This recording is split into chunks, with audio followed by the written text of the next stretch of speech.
Colonel Marcus Reynolds stood resolutely in the drop bay of the ENS Falcon Crest, his steely gaze fixed on the 100 soldiers before him, their gleaming armor reflecting the stark light overhead.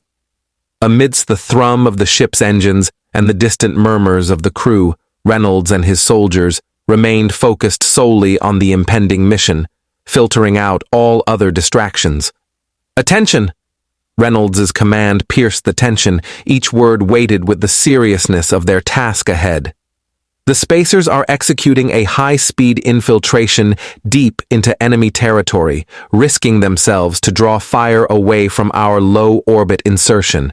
We will not squander this opportunity. Is that understood? In unison, the soldiers roared their affirmation, their unified response reverberating throughout the bay, resonating with determination. "Yes, sir." Surveying the faces before him, Reynolds sensed their readiness, the fervor in their eyes signaling their readiness for action.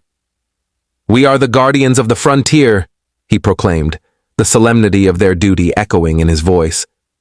The soldiers' rallying cry erupted in a chorus of determination, their fists raised in solidarity. For honor and duty, with a moment of silent satisfaction at his well-prepared company, Reynolds gave the order, "Prepare for deployment, soldiers." Each soldier strapped in as the Falcon Crest engaged its warp drive, catapulting them 100 kilometers above the planet's surface. A countdown timer appeared in their visors, marking the moments before their descent as their suits filled with drop medium. Reynolds caught a snippet of chatter from the alien, observer on the bridge through his comms link as he clenched the breathing tubey, blocking out the external world as the timer ticked away. 5, 4, 3, 2, 1.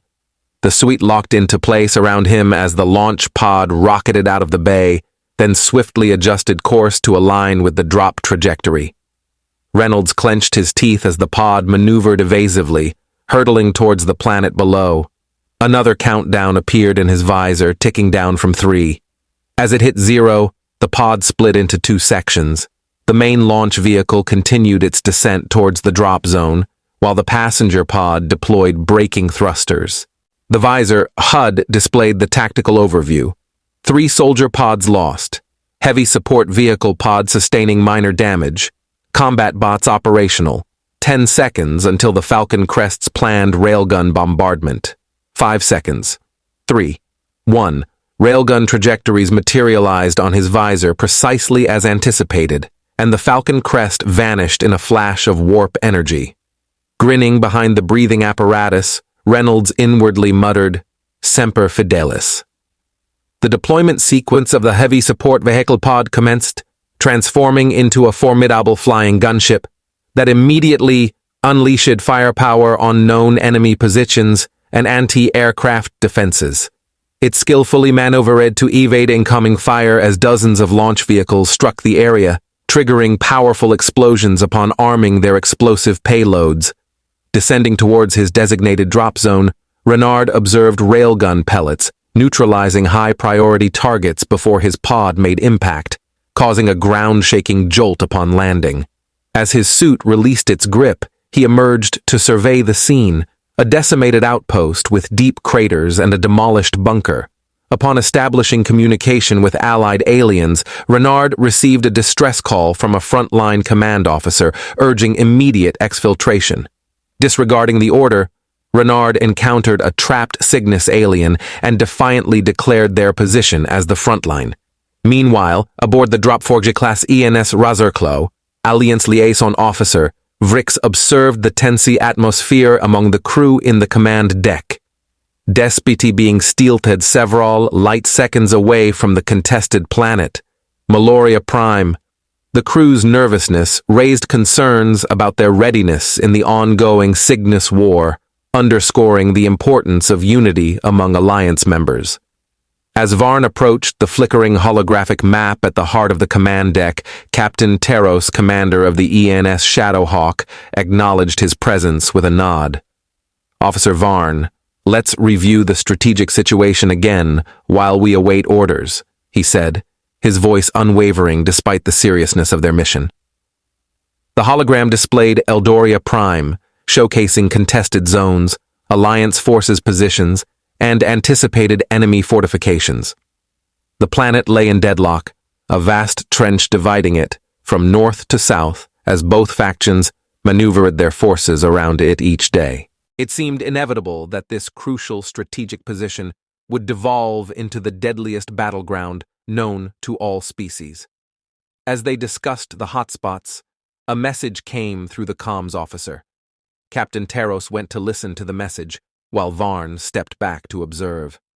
As Taros received his new orders, a predatory grin spread across his face. Turning back to the crew compartment hologram showing its 100 Marines, Captain Taros raised his voice, shouting orders. "Attention, soldiers! We've got a special opportunity from command." A collective groan rippled through the Marine detachment as they scrambled to get ready. "We're ordered for full mobilization, hell drops across the board, 100K insertion. You've got 5 minutes to gear up and strap in before we hit combat speed and jump to the drop site with the rest of the division. And I'm taking this ship to full burn, suited up or not. Move." The ship sprang into action, Varn securing himself into his chair. He was impressed by the humans' enthusiasm and hoped they'd maintain it once they joined the frontline troops.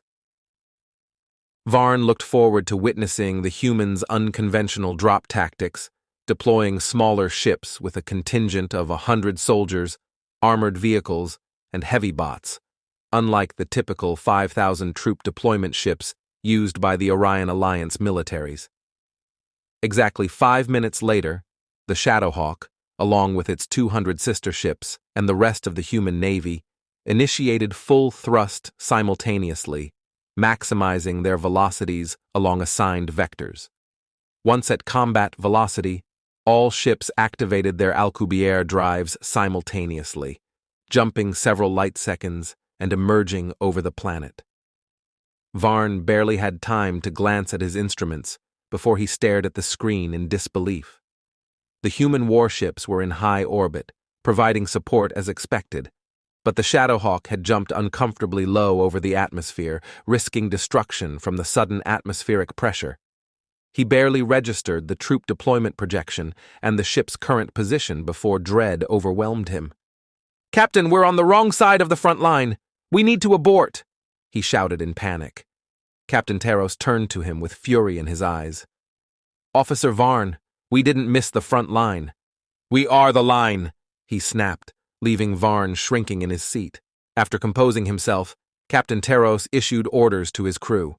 "We're in position, prepare to drop, when all is darkness." "We bring the light," the Marines echoed, as the ship shook with repeated launches and the drop pods shot away into space. A countdown appeared on the main holoscreen. "Semper Fidelis," Taros whispered to himself.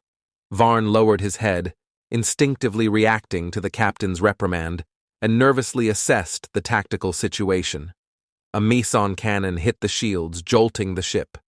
"Glancing hit, shields at 90%. Hold." As the timer reached 40 seconds, the ship shook again. 78%. Hold. With 17 seconds left, the ship shook violently, and the lights flickered. Hold. As the timer hit 0, Taros commanded, "Fire railguns and jump. Get us out of here." At the Cygnus Army Forward HQ, Sergeant Krell was having a relatively peaceful day until the air siren blared, signaling incoming enemy forces. Rushing to the nearest emergency bunker, he barely made it to safety before the ground trembled beneath him. Emerging from the rubble, he found himself face to face with an alien soldier in power armor, rifle aimed at his head. Today was definitely not a fine day for Sergeant Krell.